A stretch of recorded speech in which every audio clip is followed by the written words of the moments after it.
ప్రపంచ కార్మికులారా ఏకం కండి. ప్రపంచ కార్మిక దినోత్సవ శుభాకాంక్షలు ప్రతి ఒక్కరికి.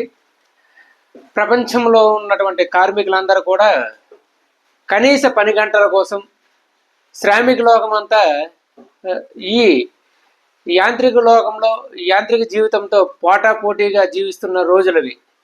1886 మే 1వ తేదీన అమెరికాలోని లాస్ ఏంజెల్స్ నగరంలో శ్రామికులు వారి యొక్క శ్రమని గుర్తించమని, వారి యొక్క పని గంటలను కుదించమనేసి రోడ్ల మీదకు వచ్చి ఎన్నో ఉద్యమాలు చేసి ఈ 1886 మే 1వ తేదీన శ్రామిక దినోత్సవంగా ప్రకటించుకున్నారు.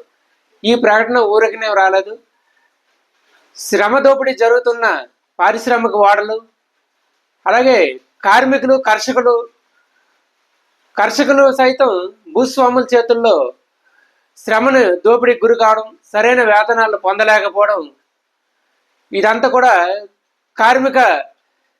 శ్రామికులు కర్షకులు యొక్క శ్రమ దోపిడీగానే భావించాలి. ఈరోజు మేడే అంటే ఒక జెండా ఎగరేసి టెంకాయ కొట్టి ఉపన్యాసాలు ఇవ్వడం కాదు. ఈ శ్రామిక దినోత్సవము వెనక ప్రతి ఒక్కరు కూడా ఎంతో కృషి చేశారు. ప్రపంచంలో ప్రతి దేశంలో కూడా దీనికోసం రోడ్ల మీదకి వచ్చి వారి యొక్క శ్రమని గుర్తించి శ్రమకు తగ్గ ఫలితాన్ని కోరుకున్నారు. 24 గంటల్లోపు 8 గంటల పని దినంగాను, 8 గంటలు విశ్రాంతి గాను, మరో 8 గంటలు వారి యొక్క వ్యక్తిగత అవసరాలకు గాను వారు పోరాటాలు చేశారు. కాబట్టి వారి యొక్క పోరాట స్ఫూర్తే ఈ మేడే. మరొక్కసారి ప్రపంచ కార్మికులందరూ కూడా మేడే శుభాకాంక్షలు తెలియజేస్తున్నా. ప్రపంచ కార్మికులారా ఏకం కండి అనే నినాదాన్ని కార్ల్ మార్క్స్ మనకి పిలుపునిచ్చారు. ఆ నినాదం యొక్క గొప్పతనమే ఈ మేడే.